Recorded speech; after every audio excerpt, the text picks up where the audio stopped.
எல்லாருக்கும் வணக்கம். நான் நம்ம தேனி தண்டல் சேனல்லேருந்து பூங்கடி பேசுகிறேன். இன்றைக்கி நம்ம பார்க்க போகிற வீடியோ என்னன்னு பார்த்தீங்கன்னா, நிறைய பேர் பெடலிங் பண்ணிக்கிட்டு இருப்பாங்க.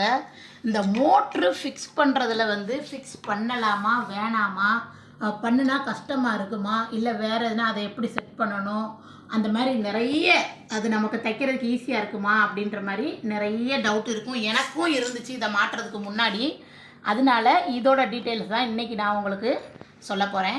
ஓகே, வாங்க வீடியோக்குள்ளே போகலாம். வீடியோக்குள்ளே போகிறதுக்கு முன்னாடி நம்ம சேனலை நீங்கள் சப்ஸ்கிரைப் பண்ணி வச்சுக்கோங்க. உங்களுக்கு உபயோகமாக இருந்ததுன்னா உங்கள் ஃப்ரெண்ட்ஸுக்கு ரெக்கமெண்ட் பண்ணுங்கள். அதுக்கு முன்னாடி உங்களுக்கு பிடிச்சிருந்தா நம்ம வீடியோவுக்கு ஒரு லைக் போடுங்க. வாங்க வீடியோக்குள்ளே போகலாம். ஓகே, இப்போது நார்மலாக நாம் பெடலிங் இந்த பெல்ட்டை போட்டு பண்ணிகிட்ருப்போம். நமக்கு என்ன டவுட் வரும் அப்படின்னா, நம்மளுடைய மோட்டார் நம்ம மிஷினில் ஃபிக்ஸ் பண்ணால் நமக்கு இப்போ தைச்சிட்ருக்கிற மாதிரியே தைக்க முடியுமா, தைச்சா கரெக்டாக இருக்குமா அப்படின்ற மாதிரி நிறைய டவுட் இருக்கும். என்ன அது ரேஞ்சில் கிடைக்கும், அதை ஃபிட் பண்ணுறது கஷ்டமா, இல்லை பாக்ஸ் அங்கே வைக்கணுமா இங்கே வைக்கணுமா, நிறைய டவுட் இருக்கும். ஓகேங்களா, அது ஒன்று ஒன்றா பார்க்கலாம். இப்போது நான் இந்த மோட்ரு தான் ஃபிக்ஸ் பண்ணியிருக்கேன். இந்த மோட்ரு நான் வாங்கினது 1500. ஓகேங்களா, கேட்டதுக்கு இது 500லாம் கிடைக்குது. ஆனால் அது நமக்கு வோல்டேஜ் சில நேரம் பிரேக் ஆகி வரும். அந்த மாதிரி சமயத்தில் ரொம்பவே இதுவாக இருக்கும் அப்படின்னு சொன்னாங்க ஓட்டுறது.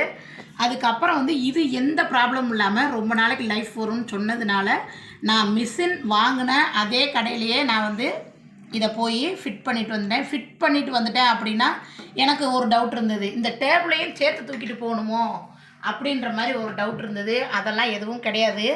இந்த தலை பாகம் இருக்குது இல்லைங்களா, அந்த தலை பாகத்தை மட்டும் நாம் கழட்டி எடுத்துகிட்டு போனோன்னா இதை நாம் ஃபிட் பண்ணிக்கலாம்.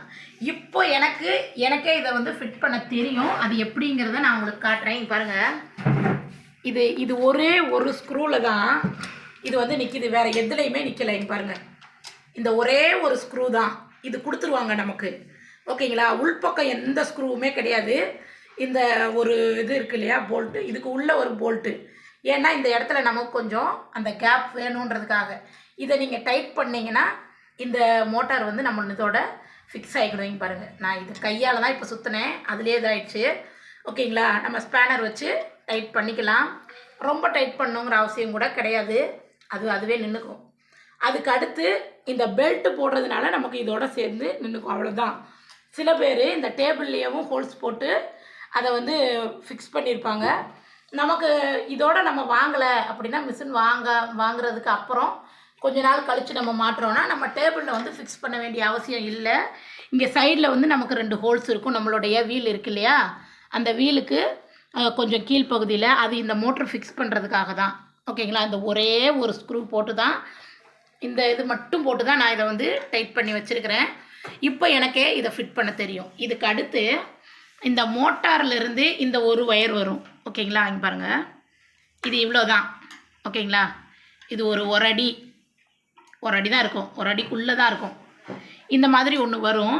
அதுக்கு அடுத்து நம்மளுடைய காலில் ஆப்ரேட் பண்ணுவோம் இல்லையா, இதுதான் நம்ம காலில் ஆப்ரேட் பண்ணுவோம். இதிலேருந்து நமக்கு 2 ஒயர் வரும். ஓகேங்களா, ஒன்று நம்ம மோட்டரோட இந்த மாதிரி நாம் இதை ஃபிக்ஸ் பண்ணால் இதுக்கு வேலை முடிஞ்சது.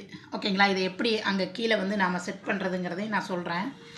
அதுக்கு அடுத்து இங்கே ஒன்று வருது பார்த்தீங்களா, ப்ளக்கோடு சேர்ந்து. இதுதான் நம்ம ப்ளக் பாயிண்டில் நாம் ஜாயின் பண்ணிவிட்டு நாம் ஆப்ரேட் பண்ண வேண்டியது.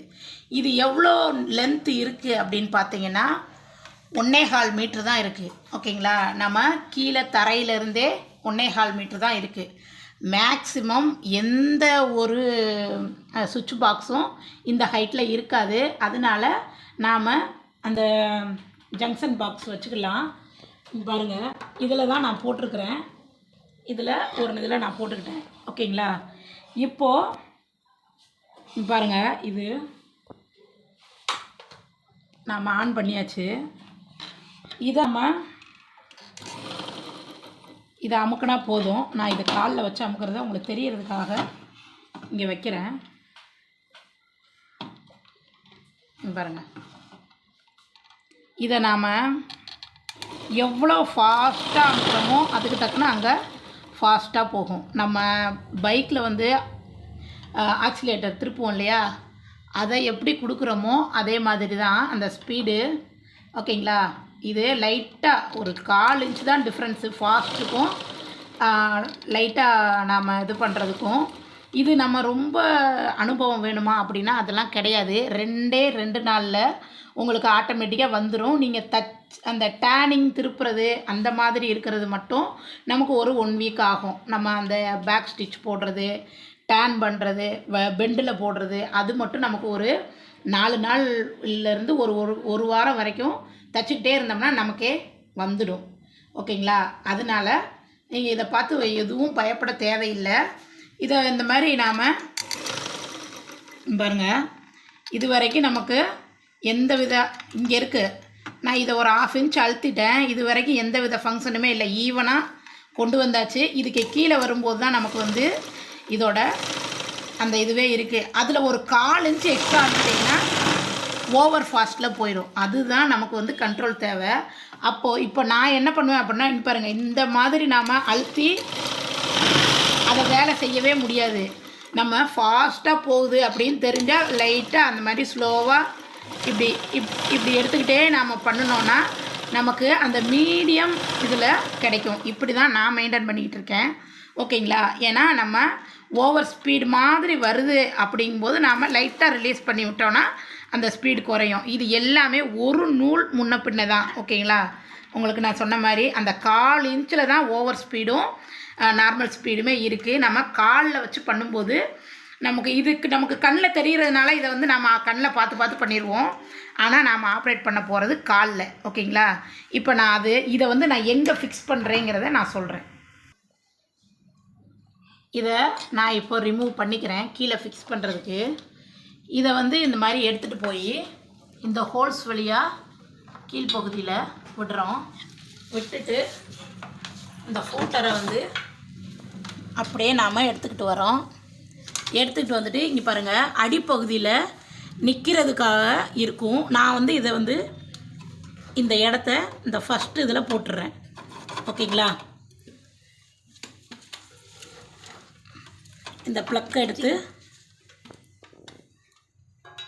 நான் எந்த இடத்துலையும் கட்டி விடலை, எதுவுமே பண்ணலை. நான் அப்படியே தான் பண்ணிகிட்ருக்கேன். நாம் சப்போஸ் கீழே க்ளீன் பண்ணுறோம், எதுவும் பண்ணுறோம் அப்படிங்கும்போது இதை அப்படியே நாம் தூக்கி நவர்த்தி வச்சுட்டு நாம் இந்த மாதிரி க்ளீனிங் ஒர்க்கெல்லாம் பண்ணிக்கலாம். சில பேர் அதை கட்டி வச்சுருக்காங்க.